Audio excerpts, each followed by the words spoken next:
I never thought the old blue diary my mom kept hidden would shatter everything I believed about her and about myself. The house felt hollow without her. 3 weeks after the funeral, I was alone in her bedroom, surrounded by cardboard boxes and the ghosts of memories. Dust particles danced in the afternoon light, streaming through lace curtains she'd hung 30 years ago. Her perfume still clung faintly to the air, lavender and vanilla, the scent of every childhood embrace. I was supposed to be packing, organizing, deciding what to keep and what to let go. But grief doesn't follow schedules. I pulled open the bottom drawer of her knitstand, expecting old magazines or forgotten receipts. Instead, my fingers brushed against something wedged in the back corner behind a stack of crossword puzzles. A leather-bound diary, blue as a summer sky, its edges worn soft from handling. No lock, no label. Just the weight of years pressed between its covers stopped my heart quickened. Mom never mentioned a diary.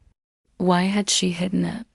I sat on the edge of her bed, the springs creaking the way they always had, and opened to the first page. Her handwriting greeted me like an old friend, that familiar slant, the way her letters looped and danced across the paper. June 1987. Today, I wore the yellow sundress Robert loves. We drove to the lake, just the two of us, and I felt so alive. He makes me laugh until my stomach hurts. Is this what forever feels like? I smiled through tears. This was Mom at 23, the age I am now. Before marriage, before me, before life carved lines into her face. She wrote about picnics and first kisses, about dreams of becoming a teacher, about dancing barefoot in summer rain. The pages smelled like time itself, paper and ink and secrets kept. But then, gradually, the tone shifted. August 1987, I can't tell anyone. Not even Sarah. Especially not Sarah. How do I explain what I've done? What I'm about to do? My fingers tightened around the diary's spine. The room suddenly felt colder. September 1987, I saw him today at the market. He didn't see me. Or maybe he did, and we both pretended otherwise. It's easier that way. Easier for everyone. Who is she talking about? Not Dad. They didn't meet until 1989. I flipped ahead, my hands trembling now, searching for answers that part of me didn't want to find. March 1988. The test is positive. I'm 24 years old, and I'm going to have a baby. But he can never know. It would destroy too many lives. I'll do what I have to do. I'll be strong enough for both of us. Stop my breath caught. A baby. Before me. Before Dad, I remembered Mom's old photo albums, the ones she kept on the highest shelf. There was a gap, months missing between late 1987 and mid-1989. I'd asked her about it once. Years ago. Oh, just a boring time, she'd said, waving it away. Nothing worth photographing. Nothing worth photographing. Or everything worth hiding. The diary entries grew sparse, then stopped completely for nearly a year. When they resumed, the handwriting looked different, smaller, pressed harder into the page, as if written by someone trying to disappear. April 1989, they told me she has my eyes. I wasn't allowed to hold her. Maybe that was mercy. How do you hold something you have to let go? The nurse said the family is wonderful, stable, loving, ready. They'll give her everything I can't. Everything she deserves, I couldn't breathe. My vision blurred. Rain began to patter against the window, gentle at first, then insistent. She'd had a daughter. Given her up. Carried this alone for 36 years. Through her marriage to Dad, through my birth, through every birthday cake and school play, and quiet evening at the dinner table.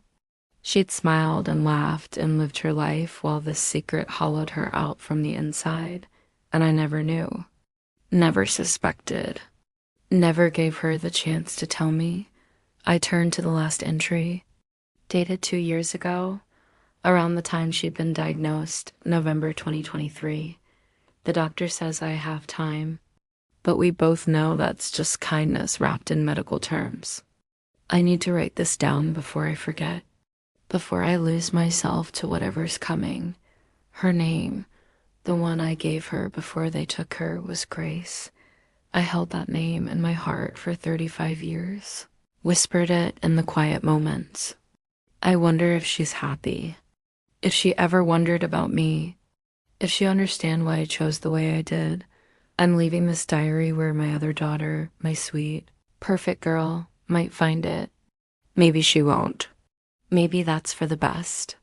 But if you're reading this, baby, please know some choices break you into pieces, and you spend the rest of your life trying to fit them back together. I did the best I could. I loved you both. Even though one of you never knew I existed, something fell from between the pages, an envelope, yellowed with age. My name written across it in my mother's careful script, that my hand shook so violently I could barely open it. Inside, a single page, folded 3 times. My dearest girl, if you found this, I'm gone, and you know about Grace. I imagine you're angry. You should be. I kept this from you your entire life, and I'm sorry. I was young and terrified, and in love with someone I couldn't have. He was engaged to my best friend. When I discovered I was pregnant, I had 3 choices: destroy their future happiness, raise a child alone when I could barely feed myself, or give her a chance at the life I couldn't provide. I chose her. I will always wonder if I was brave or cowardly. Your father, your real father, the man who raised you and loved you and stayed up with you through every nightmare, he knew. I told him before we married. He married me anyway, knowing I carried this weight. He was the best man I ever knew, and I hope you see now why I loved him so completely. Everything I did because I couldn't bear the thought of losing anyone else. I wanted to protect you from my mistakes, from my pain. But secrets are like shadows. They follow us everywhere, growing longer as the sun sets. Don't hate me, sweetheart. Or if you do, let it pass. Remember instead, I made your breakfast every morning. I braided your hair even when my fingers ached. I stayed up late helping you with algebra because I wanted you to have every opportunity I missed. That was real. That was love. Maybe Grace is out there, living a beautiful life, never thinking of me. Or maybe she wonders the way I wondered about her every single day. If you ever find her, tell her I'm sorry. Tell her I loved her. Tell her she made me a mother before I knew what that word truly meant. All my love, Mom. The letter trembled in my hands. Tears dripped onto the paper, smudging ink that had waited years to be read. Outside, the rain had softened to a whisper. I looked at the photograph on her nightstand, Mom at 50, laughing at something off camera, her eyes crinkled with joy. How many times had I looked at that photo and seen only happiness? How many times had I missed the shadow of sadness beneath it? I understood now. The extra place she sometimes sat at holiday dinners, then quickly removed. The way she'd pause sometimes when she saw mothers with daughters, her expression distant. The donations she made every year to adoption agencies, never explaining why.